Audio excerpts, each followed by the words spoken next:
गणेशाय नमः।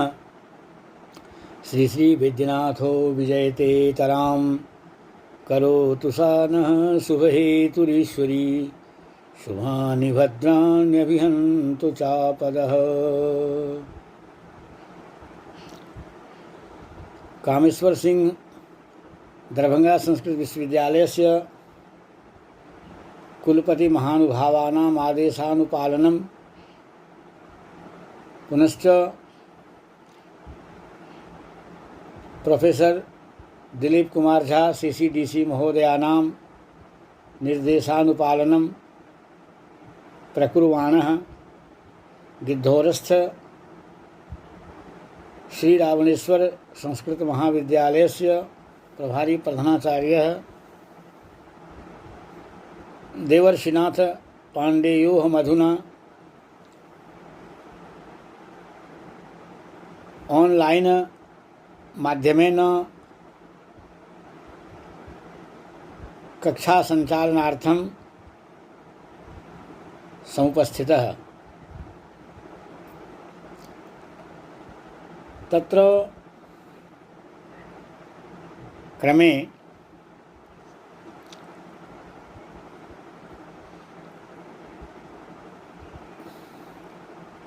उपशास्त्री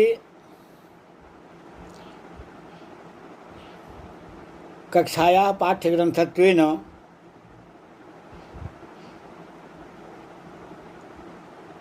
स्वीकृतं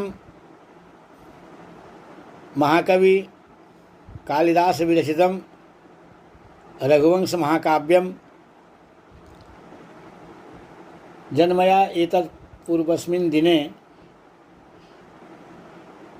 अध्यापितं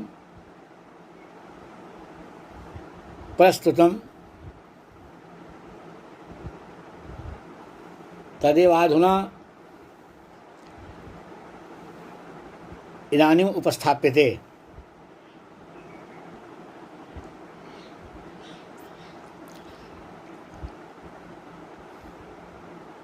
तत्र एतत् पूर्वं ससामवृष्ट्यापि विना दवाग्नि रयं श्लोकः समुपस्थापितः। इदानीं च संचारपूतानि दिगन्तराणि कृत्वा दिनान्ते निलयाय गन्तुं प्रचक्रमे पल्लवरागताम्रा प्रभापतङ्गस्य मुनेश्च धेनुः।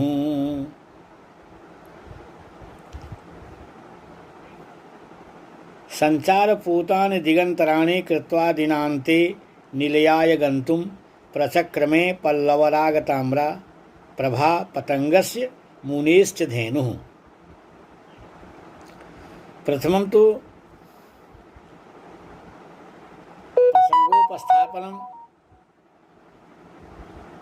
अत्र कीदृशं कर्तव्यम् एतत् पूर्वस्मिन् श्लोके मया पूर्वमेव संसूचितं। स एव प्रसंगः अत्रापि ज्ञेयः।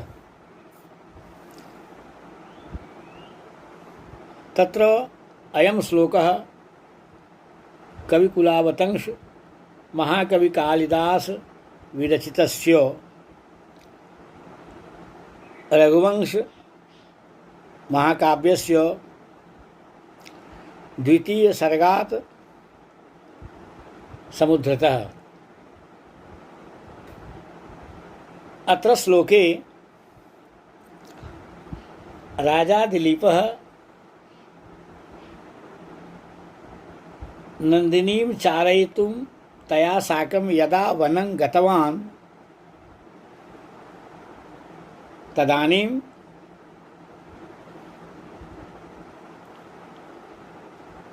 तत्र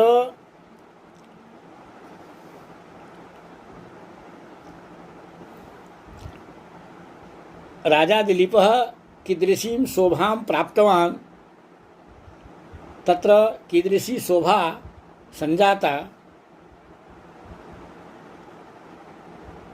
राज्ञः दिलीपस्य वनस्य नन्दिन्याः समयस्य इत्येव महाकवि कालिदासः अत्र श्लोके वर्णयति। संचारपूतानि दिगन्तराणि कृत्वा दिनान्ते निलयाय गन्तुं प्रचक्रमे पल्लवरागताम्रा प्रभापतंगस्य मुनिश्च धेनुः। अतः प्रथम अन्वयः कर्तव्यः श्लोकस्य। पल्लवरागताम्रा पतंगस्य प्रभा मुनेः धेनुश्च धेनुः च दिगंतराणि संचारपूतानि कृत्वा दिनान्ते निलयाय गन्तुं प्रचक्रमे।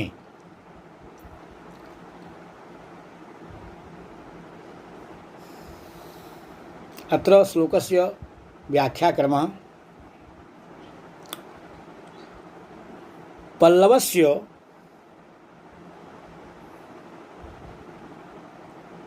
किसलय नूतन पल्लवस्य किसलयस्य नवपत्रस्य व्याख्याक्रमः।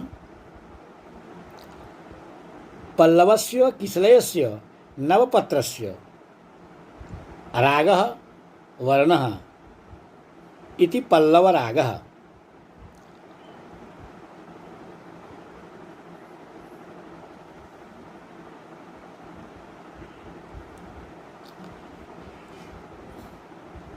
ताम्रा अरुणा इति पल्लवराग ताम्रा नए पत्ते के रंग के समान अरुण वर्ण वाली ताम्रवर्ण वाली अरुण वर्ण वाली वही हुआ पल्लवराग ताम्रा। नए पत्ते की तरह रंग वाली क्या पतंगस्य सूर्यस्य प्रभा कांति मुनेः महर्षि वसिष्ठस्य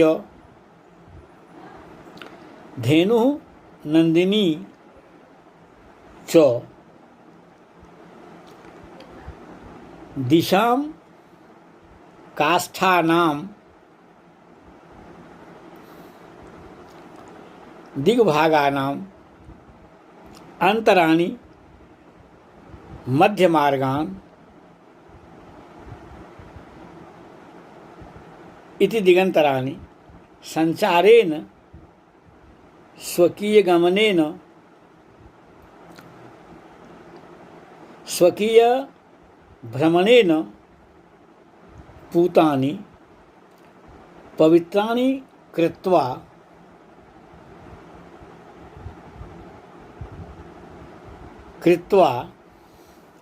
विधाय संपाद्य दिवसस्य अन्तः अवसानं तस्मिन् दिनान्ते दिवसावसाने दिनान्ते इत्यत्र दिवसावसाने सायंकाले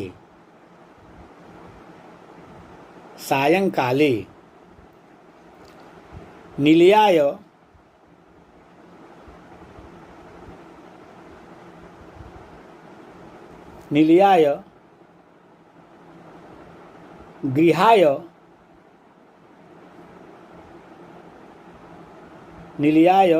गृहाय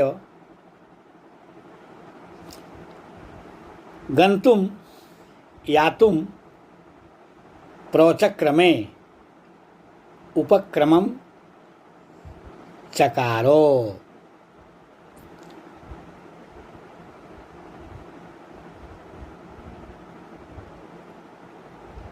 अत्र श्लोके कथनस्य अयं अभिप्रायः यत् पल्लव राग ताम्रा यथा पल्लवस्य रागः भवति नवपत्रस्य यथा वर्णः भवति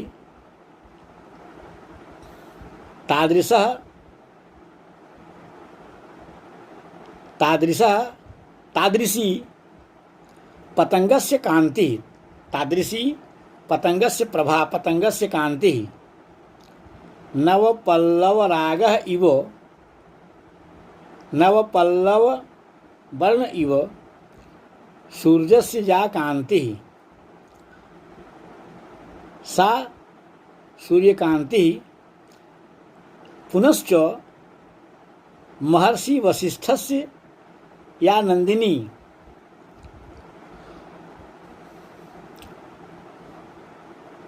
उभे एव सूर्यस्य प्रभा अब महर्षि वसिष्ठस्य धेनु द्वे एव दिग्भागानां मध्यमार्गान् संचारेण स्वकीय गमनेन तदानीं वने पूतानि पवित्राणि कृत्वा विधाय संपाद्य स्वकीय गमनेन सूर्यस्य एकतः सूर्यस्य प्रभा अन्यतश्च महर्षि वसिष्ठस्य या नंदिनी सा द्वे एव दिग्भागानाम् अंतराणि दिगंतराणि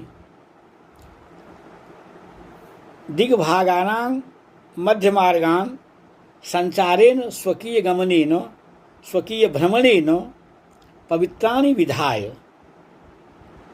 तदानीं दिवसांते दिनांते दिन के अंत में दिनांते सायंकाले यदा ही गां चारयित्वा राजा दिलीपः वनात्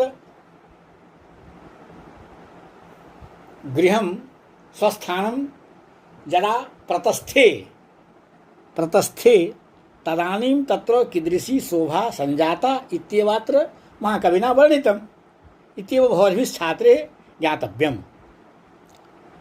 तो सा नंदिनी पुनश्च सूर्यस्य या आसीत् प्रभा द्वे एव स्वकीय गमनेन दिग्भागान् पवित्रं विधाय दिवसावसाने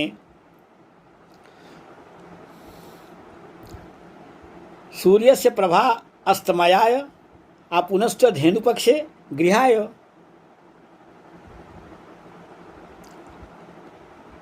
तदानीं गन्तुम् एकतः वसिष्ठधेनुः नंदिनी अन्यतश्च सूर्यस्य प्रभा।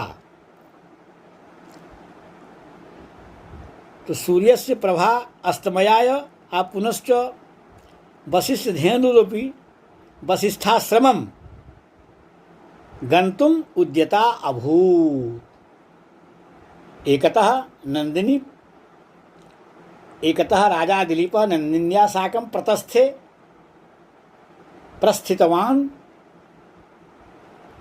पुनश्च अन्यतः सूर्यस्य प्रभा प्रस्थितवती गतवती।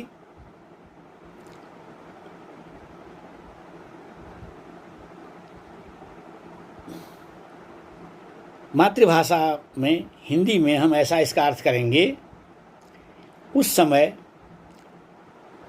पल्लव वर्ण के समान लाल वर्ण वाली सूर्य की प्रभा तथा वशिष्ठ जी की धेनु, ये दोनों ही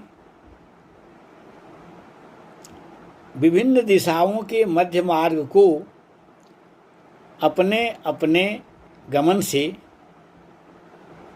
पवित्र करके दिन के अंत में प्रभा अस्त होने के लिए और धेनु अपने आश्रम में पहुंचने के लिए तैयार हो गई।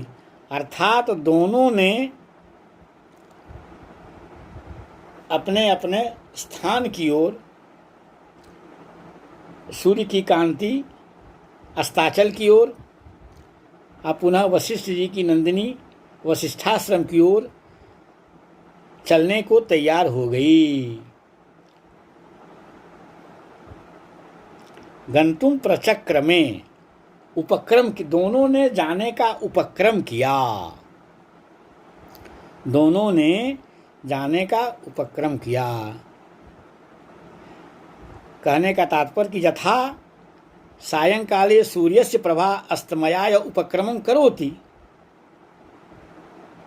तथैव वसिष्ठ धेनुरपि सायं वसिष्ठाश्रमं गंतुम उद्यता अभूत। गंतुम उद्यता अभूत, जाने को तैयार हो गई। समिति।